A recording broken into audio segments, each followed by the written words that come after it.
Vous êtes bien sûr Bismart, vous regardez le magazine dédié au monde de l'innovation et à la nouvelle société numérique, c'est Smartech, en direct à 11h chaque matin. Dans cette deuxième partie de l'émission, on partira en reportage à l'Observatoire de Paris. On écoutera Françoise Combe, astronome, médaillée d'or 2020 CNRS pour ses travaux sur la matière noire. Mais d'abord, je vous propose donc de découvrir un nouveau rendez-vous dans Smartech qui s'appelle C'est humain, avec David Lacomblette, président du think tank La Villa Numéris. Bonjour David. Bonjour. Merci beaucoup donc, pour ce premier numéro. La Villa Numéris, alors, vous dites que c'est un think tank qui promeut un modèle européen ouvert du numérique, mais qui entend affirmer avant tout la primauté de l'humain. Alors c'est notamment pour cette raison, d'ailleurs, que j'ai eu envie d'appeler ce rendez-vous régulier ensemble « C'est humain ». Mais est-ce que finalement, entre l'homme et la machine, il n'y aurait pas une fusion qui serait en train de se créer? Par exemple, si je prends sur Internet, est-ce qu'on n'est pas tous devenus des robots? Eh bien non, je l'affirme haut et fort, je ne suis pas un robot. D'ailleurs, je réponds régulièrement à cette question assez bizarroïde sur des sites web. Je ne suis pas un robot, même si j'ai commencé par finir de douter, au sens où on me posait tellement souvent la question que ça me paraissait assez surprenant. Pourquoi cette question d'ailleurs de la part de machines qui pourraient peut-être se réjouir d'accueillir des congénères, et pourtant il n'y a pas de case disant je ne suis pas un humain.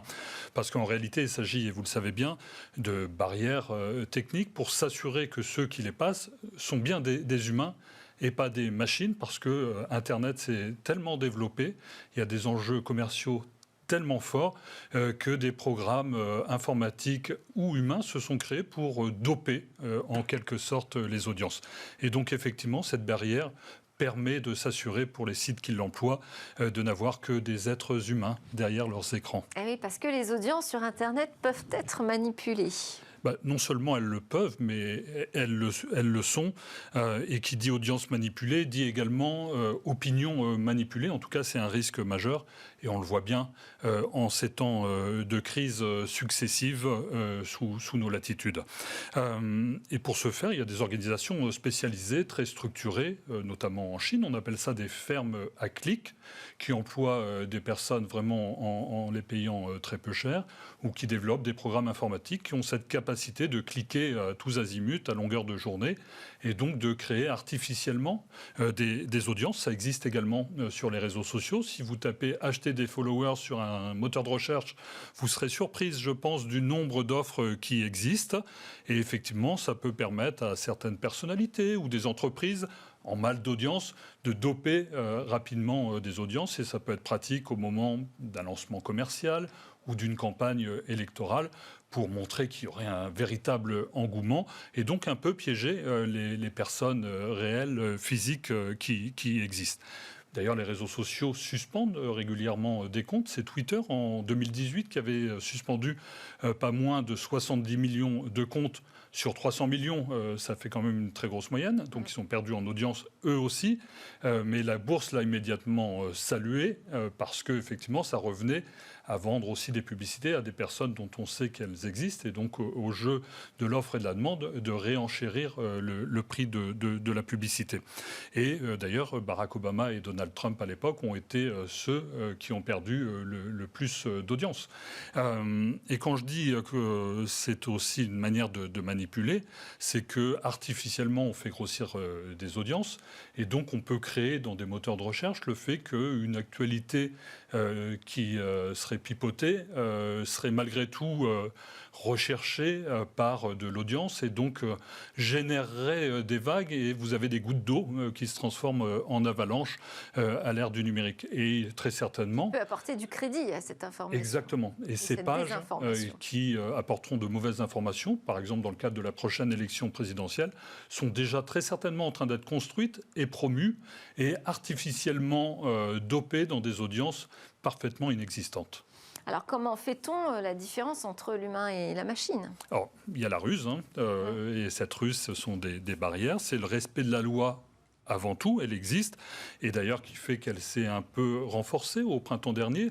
Avant, on avait d'autres choix que d'accepter les cookies. Désormais, on peut soit les accepter ou les refuser. En tout cas, tous les sites qui ont pignon sur rue le font et sont très respectueux. D'ailleurs, l'assortissent également d'une charte de valeurs, de pratiques à respecter. Et c'est vrai que les cookies, vous le savez, ce sont ces petits programmes informatiques qui agissent comme des témoins de votre visite et qui finalement font que vous ne devez pas vous authentifier de nouveau quand vous y arrivez la fois suivante. Pour bien valider que c'est là aussi un être humain, il y a ce qu'on appelle, ça énerve un peu d'ailleurs, vous le savez, les CAPTCHA par exemple, oui. qui sont où il faut mettre des codes qu'on doit réécrire, reproduire, trouver des... Souvent c'est flou, vraiment c'est humain de vouloir jeter son ordinateur par la fenêtre. Et ce consentement, pour reprendre le terme, doit être effectivement éclairé, souvent par des conditions générales d'utilisation, des CGU en bon français. Elle devrait être aussi, et je parle au conditionnel, réversible, parce que la réalité, c'est que beaucoup de sites ne proposent pas un jour d'accepter et le lendemain de ne pas l'accepter après tout. Et c'est ce qu'on appelle la réversibilité. Et quand je parle de choix éclairés, effectivement, vous avez des conditions générales sur certains sites. Regardez celles de Facebook ou Twitter, qui sont tellement longues qu'il faudrait plusieurs jours pour les lire. Et c'est là où il y a une initiative intéressante de l'ambassadeur de France pour les affaires numériques, qui a créé un site en open source. Ça veut dire que tout le monde peut y contribuer pour traquer justement les évolutions des conditions générales d'utilisation. Intéressant. Mais en attendant, quand même, tout le monde clique sur ces bannières de cookies en disant OK assez rapidement. Enfin, j'ai l'impression. Ah oui, c'est tellement rébarbatif qu'on zappe, mais venez pas vous plaindre après d'avoir le sentiment d'être suivi comme le petit poucet qui a semé plein de petits cailloux blancs tout au long de son chemin. Des cailloux blancs qui sont d'autant plus intéressants qu'ils permettent non seulement de mieux vous connaître, de mieux connaître vos choix, mais de les anticiper, voire de les prédire. Et donc, quand on parle de publicité, d'être dans des publicités dites en affinité. On pense que vous allez changer de voiture, mais on vous propose massivement des voitures et on sait que vous allez peut-être aller les voir à un moment.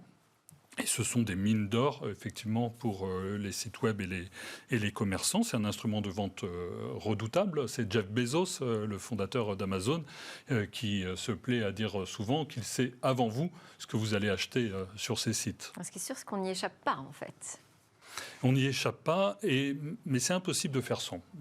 Au sens où, sans ces cookies, vous arriveriez dans une ville sans GPS, en quelque sorte. Et effectivement, il n'y a pas beaucoup d'autres choix que de se résoudre à cocher les bonnes cases ou à s'identifier ou pour s'authentifier.